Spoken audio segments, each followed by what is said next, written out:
ओम नमो भगवते वासुदेवाय। श्री राधा कृष्णम्भ्याम नमः। श्री गणेशाय नमः। श्रीमद् भगवत महापुराण चतुर्थ स्कंद 26वां अध्याय। राजा पुरंजन का शिकार खेलने वन में जाना और रानी का कुपित होना।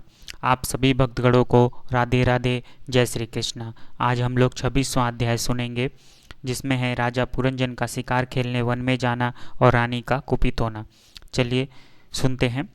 श्री नारद जी कहते हैं, एक दिन राजा पुरंजन अपना विशाल धनुष, सोने का कवच और अक्षय तरकस धारण कर अपने 11वें सेनापति के साथ 5 घोड़ों के शीघ्रगामी रथ में बैठकर पंचप्रस्थ नाम के वन में गया। उस रथ में 2 ईशादंड बम्ब, 2 पहिए, 1 धुरी, 3 ध्वज दंड, 5 डोरियां, 1 लगाम, 1 सारथी, 1 बैठने का स्थान, 2 जुए, 5 आयुध और 7 आवरण थे।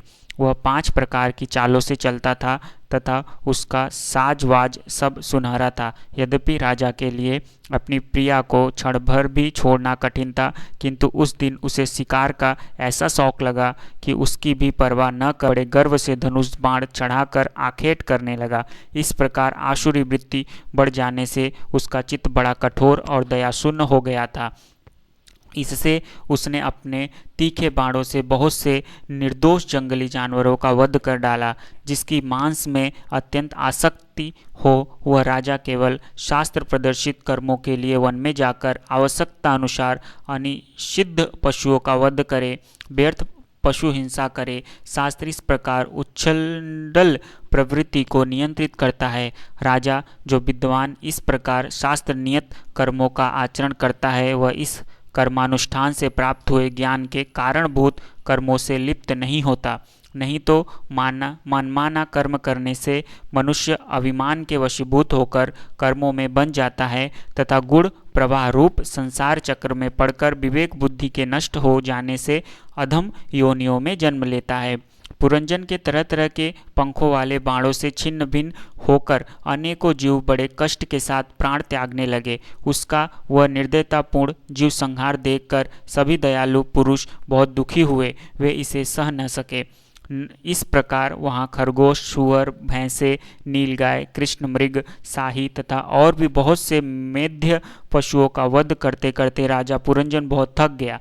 तब वह भूख प्यास से अत्यंत शिथिल हो वन से लौटकर राजमहल में आया। वहां उसने यथायोग्य रीति से स्नान और भोजन से निवृत्त हो कुछ विश्राम करके थकान दूर की। फिर गंध, चंदन और माला आदि से सुसज्जित हो सब अंगों में सुंदर सुंदर आभूषण पहने। तब उसे अपनी प्रिया की याद आई। वह भोजन आदि से नृप्त हृदय में आनंदित मन से उन्मत्त और काम से व्यतीत होकर अपनी सुंदरी भार्या को ढूंढने लगा, किंतु उसे वह कहीं भी दिखाई न दी।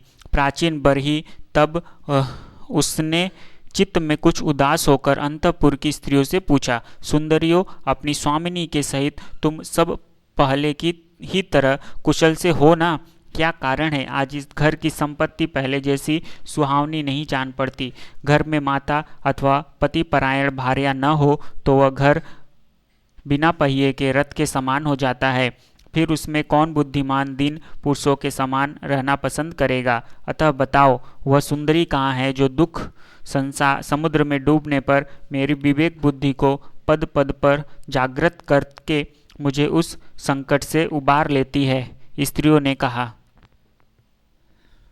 नरनाथ, मालूम नहीं आज आपकी प्रिया ने क्या ठानी है। शत्रुदमन देखिए, वे बिना बिछौने के पृथ्वी पर ही पड़ी हुई है। श्री नारद जी कहते हैं, राजन, उस स्त्री के संग से राजा पुरंजन का विवेक नष्ट हो चुका था। इसलिए अपनी रानी को पृथ्वी पर अस्त व्यस्त अवस्था में पड़ी देखकर वह अत्यंत व्याकुल हो गया।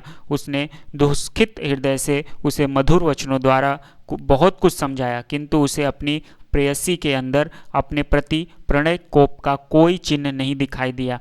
वह मानने में भी बहुत कुशल था, इसलिए अब पुरंजन ने उसे धीरे धीरे मनाना आरंभ किया। उसने पहले उसके चरण छुए और फिर गोद में बिठाकर बड़े प्यार से कहने लगा। पुरंजन बोला, सुंदरी, वे सेवक तो निश्चय ही बड़े अभागे हैं जिनके अपराध करने पर स्वामी उन्हें अपना समझकर शिक्षा के लिए उचित दंड नहीं देते। सेवक को दिया हुआ स्वामी का दंड तो उस पर बड़ा अनुग्रह ही होता है। जो मूर्ख है उन्हीं को क्रोध के कारण अपने हितकारी स्वामी के किए हुए उस उपकार का पता नहीं चलता। सुंदर दंतावली और मनोहर भवों से शोभा पाने वाली मनस्विनी, अब यह क्रोध दूर करो और एक बार मुझे अपना समझकर प्रणय भार तथा लज्जा से झुका हुआ एवं मधुर मुस्कानमयी चितवन से सुशोभित अपना मनोहर मुखड़ा दिखाओ। अहो, भ्रमर पंक्ति के समान नीली अलकावली, उन्नत नासिका और सुमधुर वाणी के कारण तुम्हारा वह मुखार बिंदु कैसा मनोमोहक जान पड़ता है। वीर पत्नी, यदि किसी दूसरे ने तुम्हारा कोई अपराध किया हो तो उसे बताओ। यदि वह अपराधी ब्राह्मण कुल का नहीं है तो मैं उसे अभी दंड देता हूँ।